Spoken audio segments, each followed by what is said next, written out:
পুকি customer. আসসালামু আলাইকুম everyone. চলেন আজকে আমাদের রেড ভেলভেট কেকটা বানাতে একজন পুকি কাস্টমারের কথা শেয়ার করি। তো অনেকদিন আগে আমাদের ইনস্টাগ্রামে একটা মেসেজ আসে এক বেটার কাছ থেকে। সে আমাদেরকে জিজ্ঞেস করে আমাদের কাছে হাফ পাউন্ডের কোনো চকলেট কেক হবে কিনা। আমরা বলি হ্যাঁ, দেওয়া যাবে অবশ্যই। আমরা তাকে আমাদের হাফ পাউন্ডের চকলেট কেকের প্রাইসটা বলে দেই। দেন সে আমাকে জিজ্ঞেস করে ডেলিভারি চার্জ কত। আমি তাকে জিজ্ঞেস করি যে আপনার লোকেশন বলেন, আপনার লোকেশন অনুযায়ী আপনাকে ডেলিভারি চার্জটা জানিয়ে দেওয়া হবে। কিন্তু সেই বেটা কিছুতেই তার লোকেশন জানাবে না। অবশেষে আমরা তাকে একটা আনুমানিক ডেলিভারি চার্জ বলার পরে সে বলল, আচ্ছা ঠিক আছে, আমার অর্ডারটা কনফার্ম করেন।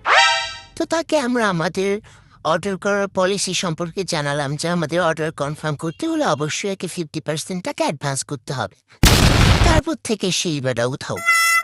তো আপনারা যারা এরকম পুকি কাস্টমাররা আছেন, যারা নিজেদের লোকেশনও জানাতে চান না, কারণ ভাবেন লোকেশন জানালে বোধহয় আমরা আপনাদের বাড়ির সামনে কেক নিয়ে গিয়ে আপনাদের গলায় ছুরি ধরে বলবো অবশ্যই আমাদের কেক নিতে হবে, নাহলে আপনাকে খুন করা হবে।